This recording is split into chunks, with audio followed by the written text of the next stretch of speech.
Anyway, so yeah, so the genius of Ryan Coogler was to ask a few key questions because of the fact that just like you, he also went back and tried to learn about it, the material that you're learning, you know, your ancestry, what Africa was before colonization, and the potential, the advanced civilization that we all learn in books that actually started there, and how did that, like, you keep asking those same questions, right? Because we all struggle with that.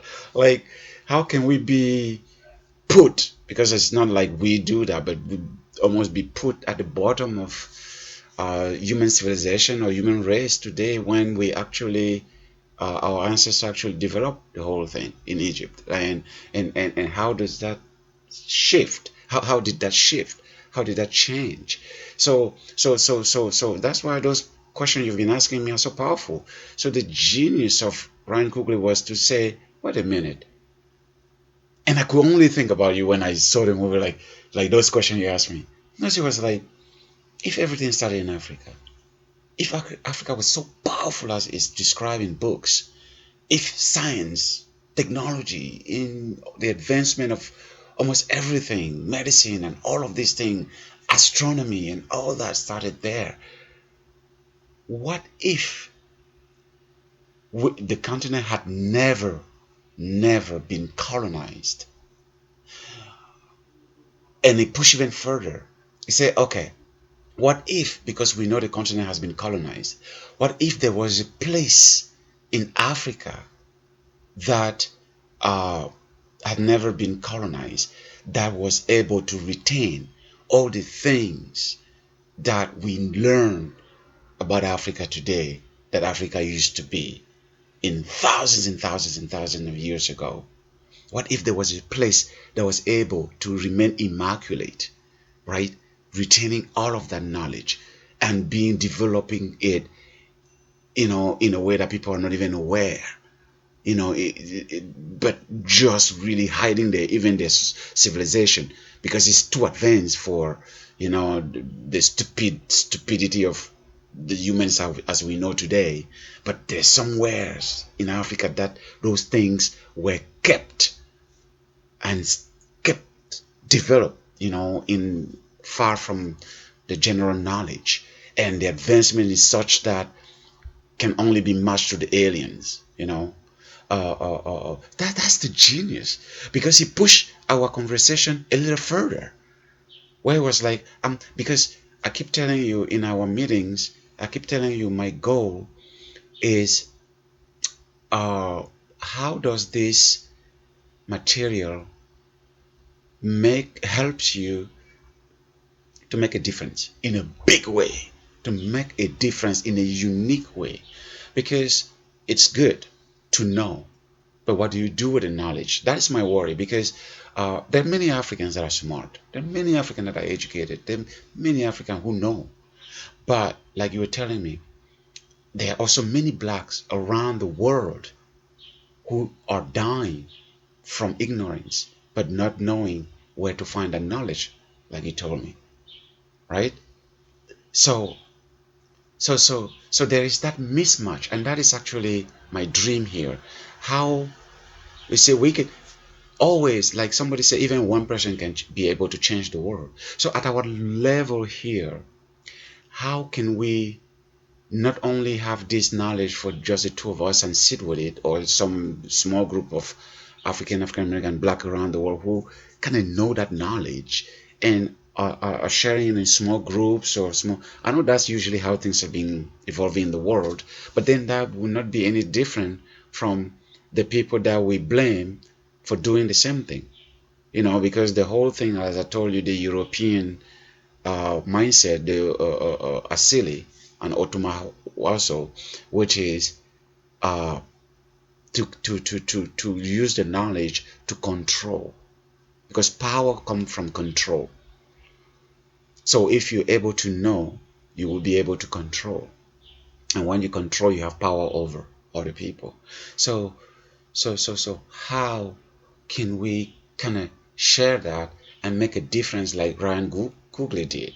And if we're not like movie makers like him, how do we expand that? How do we reach out more of the people like us to share this wealth of knowledge and really develop our own selves and being, and then in our own ways, like I'm in Asia here, really trying to explore how to make an impact from African knowledge here. It's not easy, right? So Ryan Coogler did that. He was like, let me just create, let me just fantasize, let me just think about something like that.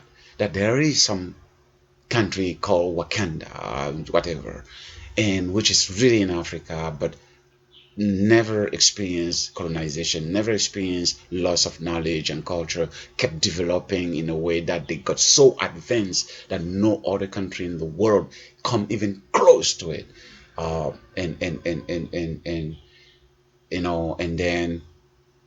And then see how they can fare.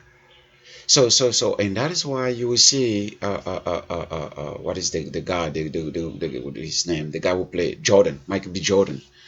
That's why his role is very powerful, because he's like, how can you do this to us?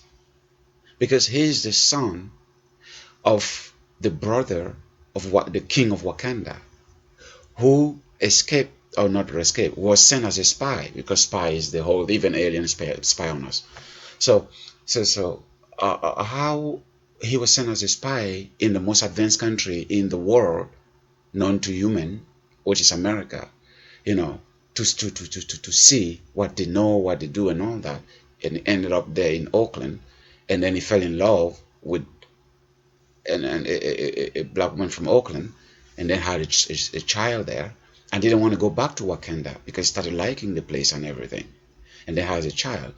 But then he knew his brother, who is the king of Wakanda, will never approve of using that knowledge to save the plight of people who look like them, of black people in America. He knew if he was making the case to his brother in Wakanda, we have all this knowledge. I went to that place where you sent me to spy, and the misery I saw our people in, our African people there in, and we have all this thing, we should use this thing and try to go help them.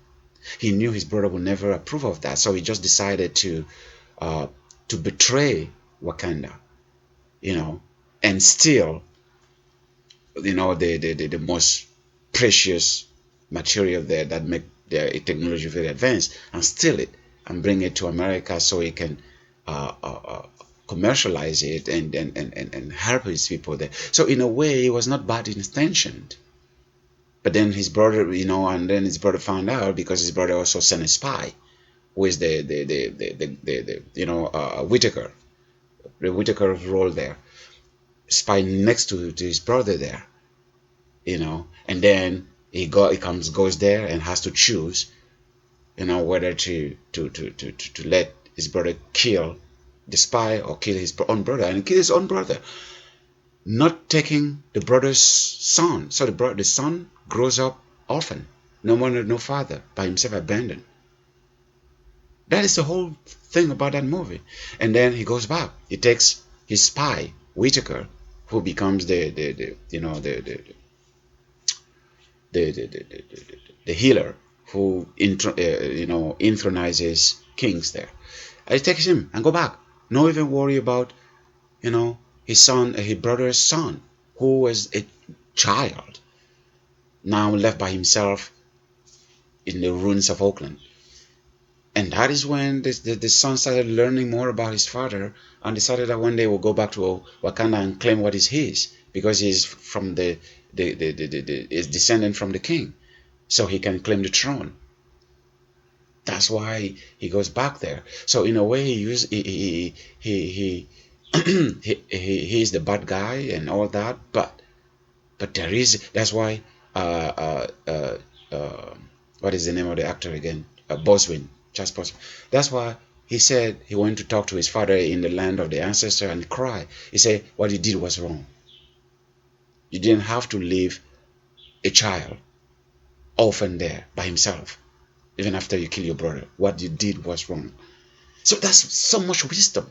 There's so much in that movie that I fear a lot of people will not unpack that and learn the messages there. So many messages there that are so important for our community, and really learning about ourselves and the potential that we have, and how things could have been